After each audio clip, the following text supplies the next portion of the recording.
వంగవీటి మోహనరంగ వర్ధంతి సందర్భంగా ఈ నెల 26న విశాఖ ఆర్కే బీచ్లో రంగనాడు పేరుతో భారీ బహిరంగ సభను నిర్వహిస్తున్నట్లు వంగవీటి మోహనరంగ కుమార్తె ఆశా కిరణ్ తెలిపారు.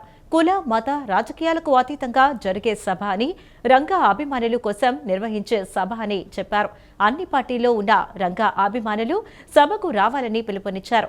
బహిరంగ సభలో తాను ఎటువంటి రాజకీయ ప్రకటన చేయటం లేదని, ఏ పార్టీలో చేరటం లేదని అన్నారు. 3 ఏళ్లు తన పనితీరు, సేవా కార్యక్రమాలు అందరూ చూస్తారని తెలిపారు. తన రాజకీయ నిర్ణయం ఏమైనా ఉంటే తరువాత చెబుతానని స్పష్టం చేశారు. రాధారంగ రాయల్ అసోసియేషన్ ఆధ్వర్యంలో నగరంలోని ఓ హోటల్లో విలేకరుల సమావేశం నిర్వహించారు. ఈ నెల 26న విశాఖ ఆర్కే బీచ్లో రంగనాడు పేరుతో నిర్వహించనున్న భారీ బహిరంగ సభ పోస్టర్ను వంగవీటి మోహన్ రంగ కుమార్తె ASHA Kiran, Vangaveeti Santhan Kumar, Radharanga royal association convener Gade Balaji, Amanchi స్వాములు, సుధాకర్ నాయుడు, ఇతర కాపు సంఘాల నేతలు ఆవిష్కరించారు. అనంతరం వంగవీటి ఆశా కిరణ్ మాట్లాడుతూ రాధారంగ మిత్రమండలి సభ్యులను చూస్తే ఒక కుటుంబాన్ని చూసినట్లుగా ఉందన్నారు. ఈ నెల 26న విశాఖలో రంగా నాడు పేరుతో సభ పెట్టామన్నారు. చేయి చేయి కలుపు, చేయి జారుతు గెలుపు అని నాన్న రంగా చెప్పేవారని, ఇప్పుడు అదే స్లోగన్తో రాధారంగ మిత్రమండలిని రాష్ట్ర వ్యాప్తంగా బలోపేతం చేస్తామన్నారు. తాను ఎటువంటి రాజకీయ నిర్ణయం తీసుకోలేదని, రాధారంగ మిత్రమండలి తరపున పనిచేయటానికే వచ్చానన్నారు. ఏ పార్టీతో ఇప్పుడు తనకు సంబంధం లేదని, చారిటీ కిందే రాధారంగ మిత్రమండలి పనిచేస్తుందన్నారు. తన రాజకీయ నిర్ణయం ఏమైనా ఉంటే తర్వాత చెప్తానన్నారు. ప్రస్తుతం ప్రజలకు తన వంతుగా సేవ చేస్తానని, రాధారంగ మిత్రమండలి కార్యక్రమం విస్తృతం చేస్తామన్నారు. రంగా ఆశయాల సాధన కోసం తాను పనిచేస్తానని అన్నారు. అన్న వంగవీటి రాధాకృష్ణతో ఎటువంటి విభేదాలు లేవని చెప్పారు. అనవసరంగా గాసిప్స్ ప్రచారం చేయవద్దని విజ్ఞప్తి చేశారు. చెయ్యి చెయ్యి కలుపు, చేయి జారదు గెలుపు అని చెప్పి ఇవాళ నేను వచ్చింది ఒక పాలిటిక్స్లో రావటానికని కాదు. మా రాధారంగ మిత్రమండలి వాళ్ళ చేతులన్నీ కలిపి ఒక స్ట్రాంగ్ టీం కింద చేయాలని చెప్పి నా ధ్యేయం. ఆ ధ్యేయాని కోసం మీరందరూ నాకు సపోర్ట్ చేసి నన్ను నడిపిస్తారు, నేను మిమ్మల్ని నడిపిస్తాను, అందరం కలిసి నడుద్దామని చెప్పి నేను కోరుకుంటున్నాను. దానికి మీ అందరి సపోర్ట్ నాకు కావాలి, ఉంటుందని కూడా అనుకుంటున్నాను. ఎందుకనంటే చాలామంది రాధారంగ మిత్రమండలి వాళ్ళతో మాట్లాడాను ఇప్పటిదాకా. ఇంకా మాట్లాడాల్సిన వాళ్ళు చాలామంది ఉన్నారు. అందరినీ కలుస్తాను, ఎవరిని వదలను, అందరినీ కలుస్తాను.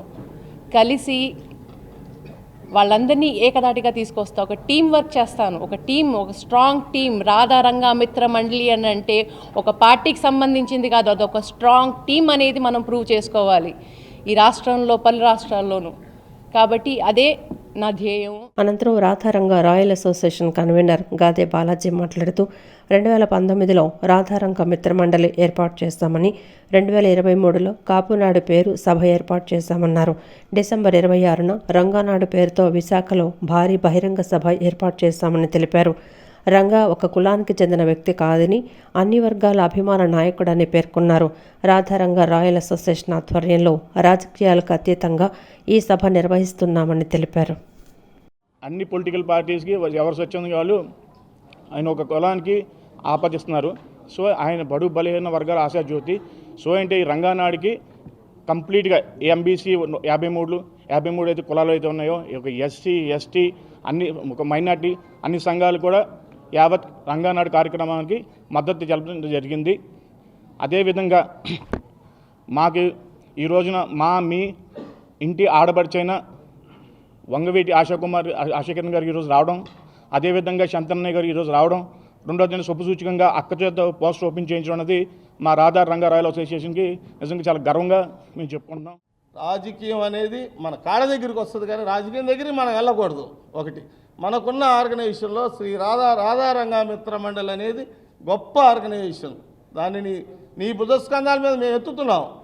నువ్వు ప్రతి పల్లె, ప్రతి వాడ తిరిగి నువ్వు అందరినీ కలిసి, అందరు పెద్దలందరూ సలహాలు సూచనలు అన్నీ తీసుకుని నీవు ముందుకెళ్ళాలని చెప్పని, భవిష్యత్తులో ఎంతో ఎత్తు ఎదగాలని చెప్పని, దానికి నా వంతు ఒక కుటుంబంలో ఇంటికి పెద్దగా అన్నగా నేను ఇచ్చే సలహా, నీకేం కావాలన్నా సరే ఎల్లప్పుడూ దేనికి వెనకాడే వ్యక్తి కాదు శంతన అనేది వాళ్ళందరికీ తెలుసు. చావుకే ఎదురెళ్ళిన వ్యక్తిని ఇంకా నేను దేనికి భయపడతాను. కాబట్టి తల్లి ఏదైనా సరే మన వాళ్ళని అందరినీ కూడా సంప్రదించి రాధారంగ మిత్రమండలి ఇది కులానికి మతానికి సంబంధించింది కాదు, పార్టీలకు సంబంధించింది కాదు. రాధారంగ మిత్రమండలి అన్ని పార్టీలు ఉంటారు, అన్ని కులాలు ఉంటారు. అది బాబాయ్ ఆశయాలను పుణికి పుచ్చుకుని ముందుకెళ్ళాలని చెప్పని నేను వెనకాల